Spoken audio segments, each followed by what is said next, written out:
खुशामदीद नाजरीन, आप देख रहे हैं हिंदुस्तान डेली के लिए मुंबई से ब्यूरो रिपोर्ट। नाजरीन, सुप्रीम कोर्ट का एक ऐतिहासिक फैसला निकल कर सामने आया है जो कि मुस्लिम समाज से ताल्लुक़ रखने वाली उन महिलाओं के लिए है जिनके शौहर ने 3 तलाक दे दिया है। और यदि मामला कोर्ट में गया है तो उन तमाम महिलाओं के लिए बेहतरीन फैसला सुप्रीम कोर्ट ने सुनाया है। दरअसल ये फैसला क्या है, किन लोगों ने इस मामले को लेकर कोर्ट में याचिका दायर की थी, कोर्ट का दरवाज़ा खटखटाया था और किन मुद्दों को मद्देनज़र रखते हुए सुप्रीम कोर्ट ने अपना ये ऐतिहासिक फैसला सुनाया है, आइए आपको विस्तार से बताते हैं इस रिपोर्ट में।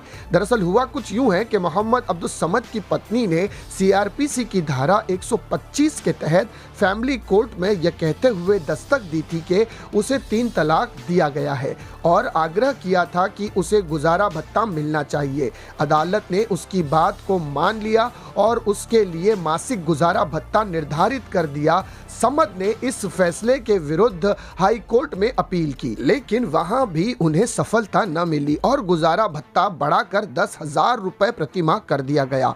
समद का तर्क था कि मुस्लिम महिला तलाक पर सुरक्षा अधिकार कानून 186 के तहत उनकी तलाकशुदा पत्नी को गुजारा भत्ते का हक केवल इद्दत की अवधि के दौरान है, जो कि 3 माह है। समद का यह भी कहना था कि अलग अलग समुदायों के जो व्यक्तिगत कानून है वह व्यक्ति को सेक्युलर लॉ के तहत गुजारा भत्ता के प्रावधान का लाभ उठाने से रोकते हैं। समद अपने इन्हीं तर्कों के साथ सुप्रीम कोर्ट गए। सुप्रीम कोर्ट ने समद के तर्कों को ठुकराते हुए 10 जुलाई 2024 को अपने महत्वपूर्ण फैसले में कहा कि महिला, उसका धर्म चाहे जो हो, सीआरपीसी की धारा 125 के तहत गुजारा भत्ता लेने का अधिकार है। सुप्रीम कोर्ट ने गुजारा भत्ता की रकम भी दुगनी कर दी। समद को अब अपनी पत्नी को 10,000 रुपए प्रति माह की बजाय 15,000 रुपए प्रति माह देने होंगे। सुप्रीम कोर्ट के इस फैसले के महत्व को समझने के लिए पहले जरूरी है कि सीआरपीसी की धारा 125 के तहत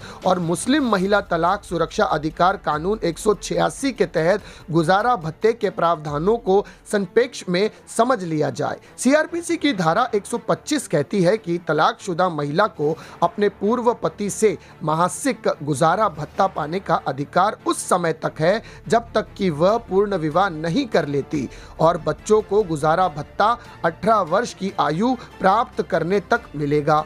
1986 के मुस्लिम महिला कानून के तहत तलाकशुदा मुस्लिम महिला को सिर्फ इद्दत की अवधि 3 माह तक गुजारा भत्ता मिलेगा और साथ ही महर की रकम तथा अदालत द्वारा तय एक मुश्त गुजारा भत्ता भी मिलेगा, जबकि बच्चों को 2 वर्ष की आयु तक गुजारा भत्ता मिलेगा। इसके बाद मासिक गुजारा भत्ते का कोई प्रावधान नहीं है। निकाह के समय आपसी सहमति से तय की गई राशि जिसे पति को अपनी पत्नी को लाजिम देना होता है उसे महर कहते हैं। बाद पूर्ण विवाह करने हेतु जो प्रतीक्षा अवधि होती है उसे इद्दत कहते हैं, जो 3 माह या 3 मासिक चक्र की होती है। लेकिन तलाक के समय अगर महिला गर्भवती है तो इद्दत उस समय तक होगी जब तक कि वह बच्चे को जन्म नहीं दे देती। न्यायाधीश बी.वी. नागरत्ना और न्यायाधीश ऑस्टिन जॉर्ज मसीह की खंडपीठ ने कहा कि 1986 कानून के गठन के बावजूद मुस्लिम महिला को अधिकार है कि वह सीआरपीसी की धारा 125 के तहत गुजारा भत्ता मांग सकती है। यह संबंधित मुस्लिम महिला पर निर्भर करता है कि वह दोनों में से किस कानून की या दोनों ही कानूनों की शरण ले, क्योंकि 1986 कानून के गठन का उद्देश्य सीआरपीसी की धारा 125 के अतिरिक्त तलाकशुदा मुस्लिम महिला के अधिकारों के वृद्धि करना है, ना कि उन्हें कम करना। न्यायाधीश नागरत्ना के अनुसार गुजारा भत्ता लिंग समता का पहलू है जो बराबरी का समर्थन करता है। न्यायाधीश नागरत्ना ने इस बात पर भी बल दिया कि गुजारा भत्ता न्यूनतम नहीं बल्कि पर्याप्त मात्रा का होना चाहिए, यानी महिला सही से अपना गुजारा कर सके।